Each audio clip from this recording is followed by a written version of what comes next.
এনসিপির কত কর্মী, কত আরো অনেক জায়গায় তারা নির্বাচন করছে। ৩০টা আসন তো। কোন জায়গায় এই উত্তেজনা নেই। কিন্তু এই উত্তেজনা বারবার কেন?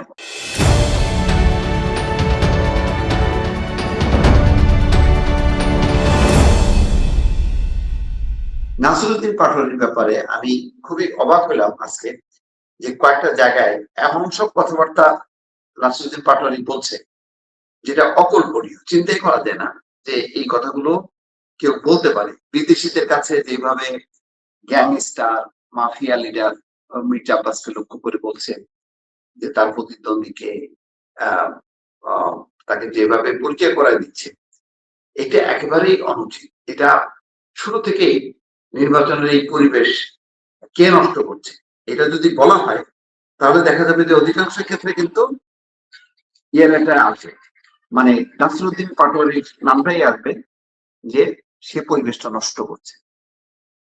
এবং ধারাবাহিকভাবে এই উত্তেজনা দেখাতে দেখাতে আজকে পরিস্থিতিটা আরো বেশি। হাবিবুল্লাহ বাহার কলেজে গেছেন, সেখানে যাওয়ার পর আহ, শিক্ষার্থীরা তাকে লক্ষ্য করে বা ছাত্র দলের কর্মীরা তাকে লক্ষ্য করে অসংখ্য ডিম মারছে। তারপরে দেখা গেল আবার কয়েকজন মাথা ব্যান্ডেজ দিয়া ডিম মারার কারণে কেউ আহত হয়। নাহিদ ইসলাম আহ, প্রতিক্রিয়া দিয়েছে এবং বলেছে যে তারেক রহমানকে এই দায়িত্ব নিতে হবে, তার কর্মীরা এই কাজগুলি করছে এইরকম ভাবে, মানে খুবই সে আহ, তার প্রতিক্রিয়াটা সে ব্যক্ত করেছে।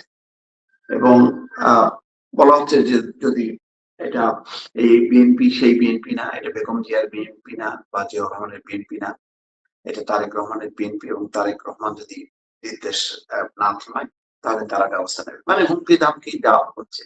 এই দিক দিয়ে বিএনপির পক্ষ থেকে তেমন কোনো বক্তব্য শুনি নাই। কিন্তু ওই যে মির্জা আব্বাস মাঝে মধ্যে বলছেন যে এগুলি আমার সাথে মানায় না, এগুলি এত বাচ্চা ছেলে মেয়েরা কেন এগুলি করতেছে। তো কত এনসিপি কত কর্মী, কত আরো অনেক জায়গায় তারা নির্বাচন করছে। ৩০টা আসন তো। কোন জায়গায় এই উত্তেজনা নেই। কিন্তু এই উত্তেজনা বারবার কেন? যদি ভিডিও ক্লিপগুলি খেয়াল করেন, যে উত্তেজনা ছড়ানোর কারণটা হলো এই, যেখানে যাচ্ছে চাঁদাবাজ, চাঁদাবাজকে বলার আগে কে চাঁদাবাজ নামটা যদি বলা হয় মির্জা আব্বাস, তাহলে আগে তো তার ব্যাপারে প্রমাণ করতে হবে যে কোথায় সে চাঁদাবাজি করতেছে, কোথায় দুর্নীতি করতেছে, তার লেভেলের মানুষকে মানায় কিনা। অনেকগুলো প্রশ্ন তো থাকে। আপনি নির্বাচনের মাঠে একজনকে চোর বলবেন, ডাকাত বলবেন, দুর্নীতিবাজ বলবেন, চাঁদাবাজ বলবেন, এটা তো মানানসই না। এবং দেখা যাচ্ছে যে জামাতের পক্ষ থেকেও ঘুরে ফিরে বলা হচ্ছে ওই একই কথা। আজকে দেখলাম তারেক রহমান বলছেন যে আমাদেরকে যে আহ, দুর্নীতিবাজ বলা হচ্ছে, তাহলে 2001-06 যে সরকার, সেই সরকারে তাদের দুজন মন্ত্রী তাহলে আমাদের হাতে ছিল কেন? দুর্নীতি যদি আহ, মানে বিএনপি করে থাকে, তাহলে তারা তাদের দুইজন মন্ত্রী কেন ছিল? তাহলে বোঝা যাচ্ছে যে এটা নির্বাচনে বিএনপিকে, বিএনপির অনেকগুলো সুনাম আছে। এই স্বৈরাচার বিরোধী নির্যাতন, তার বেগম খালেদা জিয়ার এই পরিণতি, তার ছোট ছেলে কোকোর এই পরিণতি, এবং বিএনপির অসংখ্য নেতা কর্মী তো ভিকটিম, এই ব্যাপারে তো কোনো সন্দেহ নেই। অনেক গুম খুনের শিকার হয়েছে। চৌধুরী আলম কোথায়, ইলিয়াস আলী কোথায়, জামাতেরও হয়েছে। কিন্তু আজকে ওই বিষয়গুলো ভুলে যে এক পক্ষ আর এক পক্ষের বিরুদ্ধে আজকে মরিয়া হয়ে কথা বলছে, এবং যে কথাগুলোর মধ্যে কোনো প্রমাণ নাই। ওই যে স্বৈরাচার বলছে, দুর্নীতিবাদ বলছে, তাহলে জামাত তাকে মানে এতদিন বললো না কেন, এখন কেন বলছে? এখন তাদের থেকে বেশ সোচ্চার দেখা যাচ্ছে এনসিপি, বিশেষ করে নাসিরুদ্দিন পাটোয়ারি। তার মির্জা আব্বাসের যে নির্বাচনী এলাকা চষে বেড়াচ্ছে, সমস্ত জায়গায় বলা হচ্ছে আমরা কিন্তু চাঁদাবাজকে করবো না। এবং অনেক জায়গায় প্রতিরোধও দেখা যাচ্ছে। জনগণই বলতেছে যে কিসের কি, মানে কোথা থেকে পাইছেন। এক মহিলা তো দেখলাম বলতেছে যে আমাদের 1200 মহিলা বা নারী কর্মীকে আহ, বা নারীকে চাকরি দিয়েছে। তারপরে আবার কাউন্টার প্রশ্ন করছে যে কিভাবে না, বললে পরীক্ষা দিয়ে আমরা করছি। কিন্তু কোনো কিছুতে শান্তি হচ্ছে না। এইভাবে উত্তেজনা ছড়াতে ছড়াতে আজকে পরিস্থিতিটা একেবারেই অনেকটা প্রতিকূলে চলে গেল, যখন কি হাবিবুল্লাহ বাহার কলেজে গেছে। এখন মনে রাখা দরকার বিএনপির একটা শক্ত অবস্থান আছে। আহ, পুরো তারা দীর্ঘদিন রাজনীতি করেছে, ওই অঞ্চলটা মির্জা আব্বাসের একটা শক্ত ভিত্তি আছে। তো সেখানে সেইটা ভাঙতে গেলে ভিন্ন মাত্রার স্লোগান নিয়ে, বক্তব্য নিয়ে, সবাইকে আকৃষ্ট করার মতন কর্মসূচি নিয়ে নামতে হবে।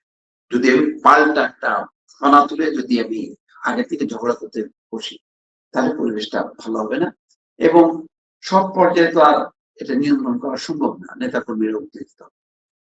তারপরেও আমি বলবো যে নাসিরুদ্দিন পাটোয়ারির অনেক বক্তব্য আমার পছন্দ না হলেও, কিন্তু তাকে হেনস্থা করা, ডিম মারা, যেভাবে বৃষ্টির মতন ডিম পড়ছিল, এই যে কাজগুলি কিন্তু আমি বিশেষ করে কোনোভাবেই পছন্দ করব না, সমর্থন করব না। এটা অবশ্যই নিন্দনীয়।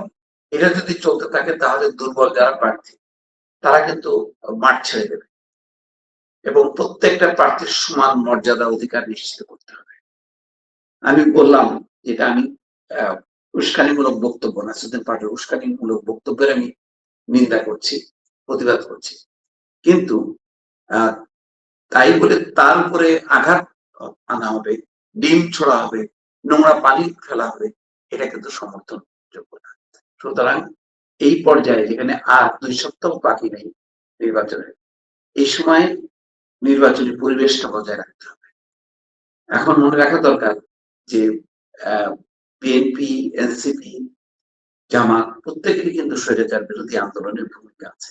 এখন যদি নিজেরা ক্ষমতার জন্য নিজেরাই যদি মানে ঝগড়া বিবাদে লিপ্ত হয়, তাহলে মানে কার লাভ হবে? লাভ হবে যাদেরকে উচ্ছেদ করেছিল। জনগণও দেখবে যে সবারই তো একই চরিত্র, এই কথা যাতে বলার সুযোগ না পায় কেউ। সেই কারণে সব পক্ষকে এখন সহনশীল ভূমিকা থাকা উচিত। দর্শক ভালো থাকবেন। আল্লাহ হাফেজ।